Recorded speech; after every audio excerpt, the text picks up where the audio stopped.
बच्चों, आप सब कैसे हो? आई होप आप सब ठीक होंगे। तो बच्चों, आज हम हिंदी रीडर का चैप्टर 2 पढ़ने जा रहे हैं। इस चैप्टर का नाम है मिलावट। बच्चों, यह एक कहानी है और इस कहानी के लेखक हैं सआदत हसन मंटो। बच्चों, इस कहानी को पढ़ने से पहले आइए हम शब्दार्थ की ओर चलते हैं। सबसे पहले हम शब्दार्थ को पढ़ेंगे और समझेंगे। देखिए, सबसे पहला शब्द है प्रसाधन सामग्री। इसका अर्थ होता है श्रृंगार या सजावट का सामान। Number 2, black. ब्लैक शब्द का क्या है यहाँ पर अर्थ? काला बाजारी। नेक्स्ट, नंबर 3, मुनाफा। मुनाफा शब्द का अर्थ है लाभ या फायदा। नेक्स्ट, नंबर 4, जायज। जायज शब्द का अर्थ है उचित। फिर है नेक्स्ट, नंबर 5, बुजुर्ग। बुजुर्ग शब्द का अर्थ है वृद्ध। Next, number 6, फाको। फाको शब्द का अर्थ है यहाँ पर भूखा रहने की स्थिति। नेक्स्ट, नंबर 7, कैद। कैद का अर्थ होता है कारावास।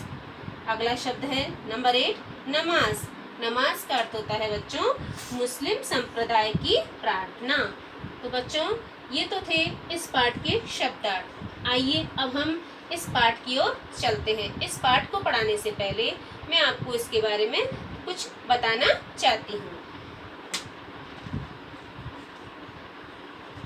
पाठ 2, मिलावट।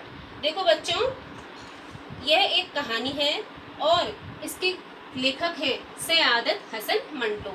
इन्होंने इस कहानी में एक ऐसे व्यक्ति के बारे में बताया है जिसकी जीवन गाथा, जिसका जीवन बहुत ही दुखद है, लेकिन फिर भी वह इस कहानी के अंत में पाठकों को हंसने पर मजबूर कर देता है। तो चलिए, आइए हम इस कहानी को पढ़ते हैं। अमृतसर में अली मोहम्मद की प्रसाधन सामग्री की छोटी सी दुकान थी, मगर उसमें हर चीज मौजूद थी। वहाँ के दूसरे दुकानदार ब्लैक करते थे, मगर अली मोहम्मद उचित दर पर अपना माल बेचता था। यही कारण था कि लोग दूर दूर से उसके पास आते और अपनी जरूरत की चीज खरीदते थे।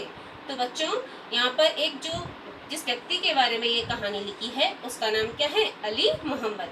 और क्या करता था वो? एक प्रसाधन सामग्री अर्थात श्रृंगार या सजावट का सामान वह रखता था। उसकी एक छोटी सी दुकान थी और वह कहाँ थी?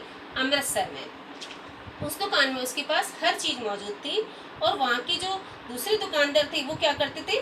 ब्लैक करते थे अर्थात काला बाजारी करते थे।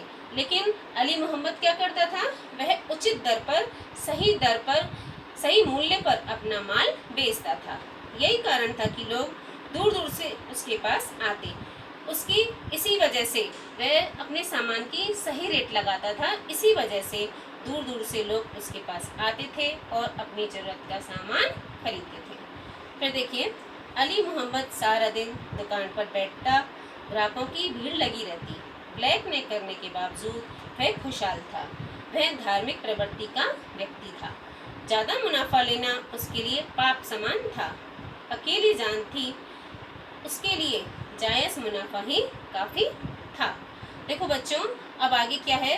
अली मोहम्मद क्या करता था? सारा दिन अपनी दुकान पर बैठता था और उसकी दुकान पर ग्राहकों की बहुत भीड़ लगी रहती थी। अब देखो आगे, ब्लैक न करने के बावजूद, वह काला बाजारी ना करने के बावजूद भी अपनी जो उसकी बिक्री होती थी उससे वह बहुत खुश था। और देखो, अली मोहम्मद ब्लैक ने करने के बावजूद भी वह खुशहाल था। उसको बहुत खुशी थी, जितना भी उसकी बिक्री होती थी उससे वह संतुष्ट था। वह धार्मिक प्रवृत्ति का व्यक्ति था। ज़्यादा मुनाफा लेना उसके लिए पाप समान था। अकेली जान थी। देखो आगे दे रखा है कि वह कैसा था? धार्मिक प्रवृत्ति का। वह अपने धर्म के प्रति बहुत आस्था रखता था। और ज़्यादा मुनाफा लेना, मुनाफा लाभ, ज़्यादा लाभ लेना भी उसके लिए पाप समान था।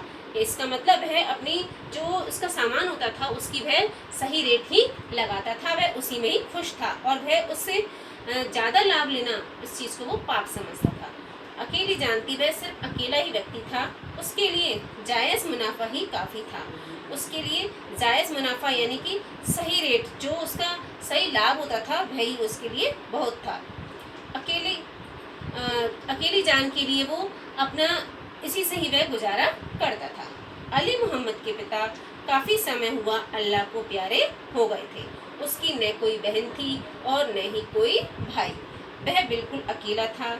शुरू में जब वह 10 वर्ष का था उसने अखबार बेचने शुरू किए। उसके बाद खोमचा लगाया, फिर कुल्फियाँ बेची। तो देखो इसमें उसकी